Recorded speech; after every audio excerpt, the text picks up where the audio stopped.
Hello, the Pioneer viewers. How are you doing? I hope you're healthy and well. The Pioneer team is back with a new episode of the Daily Map Report. In a moment, we will discuss the latest developments on the front line. Actually, the front line today is a bit troubled for the Ukrainian armed forces because even though the increasing Russian pressure has been broken at many points, ammunition problems have started to emerge. Of course, the resistance continues, but this resistance needs to be further supported. The Russian army is currently experiencing one of the most difficult periods in its history. This is exactly why the Ukrainian army needs to be supported these days. While the Russian army has lost so much power, the sudden proportional strengthening of the Ukrainian army will lead to positive results for the Ukrainian army on the front line. So, what is the latest situation on the front line? Let's take a look together. As the Pioneer team, we continue to bring the Russia-Ukraine war to your screens. Don't forget to subscribe to our channel and turn on notifications so as not to miss our daily map reports and reports on the agenda. I also like to read your opinions about our content. Please continue to share your ideas about our content with me in the comments. Let's start if you are ready, the Pioneer reports. Let's start by looking at the latest developments on the Kherson front line. There are actually no significant changes in the region. However, as we mentioned in our previous reports, in this area the Ukrainian Marines have increased their dominance, especially in the direction of Krinky. The increase in these areas of dominance is obviously making the Russian army nervous. The Ukrainian dominance area, which is growing day by day, is a great threat to the Russian army. The failure of all moves to eliminate this threat obviously makes the situation more difficult for the Russian army. The latest Russian attacks on the Ukrainian Marines in the region were successfully repelled by the Ukrainian troops. Let's continue with the artillery activity in the region. According to the latest reports, artillery units of the Russian armed forces targeted units of the Ukrainian armed forces stations in Kherson, Krinky, Belizoreka, Dniprovsky, and Promovsky. On the other hand, artillery units of the Ukrainian armed forces targeted units of the Russian armed forces stations in Oleshki, Sahi, Podlizhny, Olapristan, Kokhani, and Kardashinka. Let's continue with the latest developments on the Zaporizhia front line. Today, the area was again very active. Recent reports indicate that units of the Russian armed forces supported by artillery are advancing in Operation Terrain southeast of the village of Robotin. However, this open terrain advance is not of a tactical significance. Therefore, it is too early to talk about consolidation here.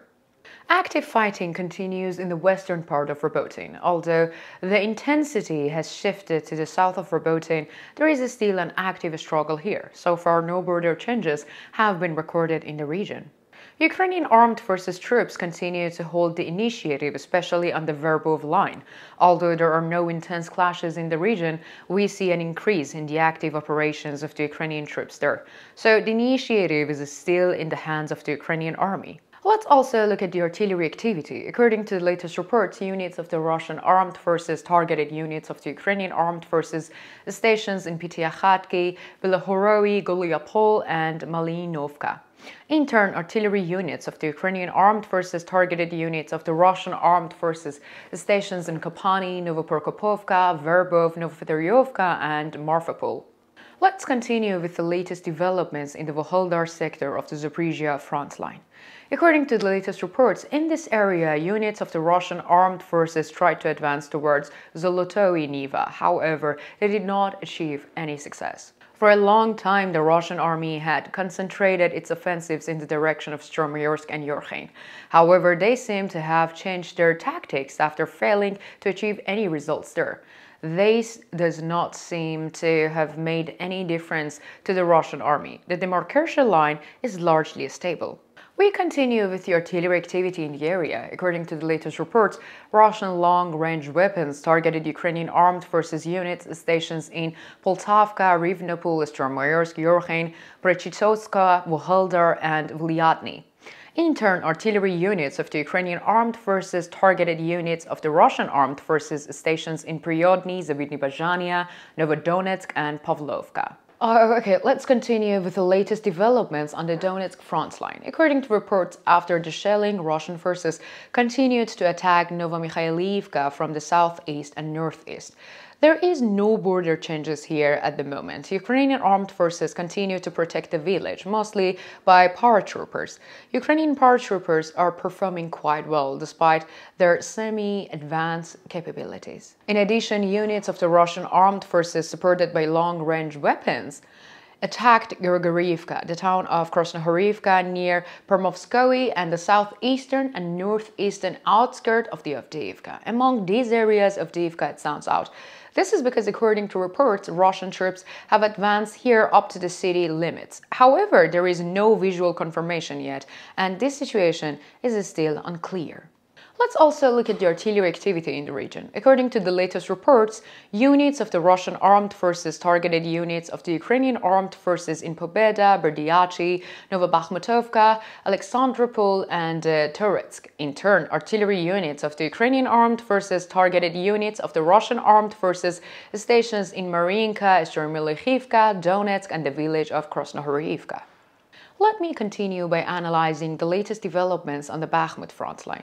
According to the latest reports, the Russian armed forces have started operations to regain the initiative in the hills northwest of Klishchivka. There is an active and intense fighting in the area. Artillery units of the Russian armed forces are shelling the positions of the Ukrainian armed forces. However, these intense attacks have not yet yielded any results, and the Ukrainian army is still firmly in control of its positions in the region.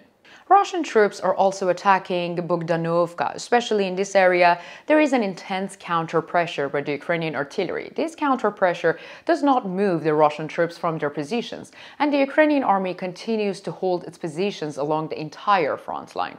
Let me continue with the artillery activity in the region. According to the latest reports, artillery units of the Russian armed forces targeted units of the Ukrainian armed forces stations in Andriivka, Ivanivsky, Grigoriivka, Vilmenka, and Vernohamskoye.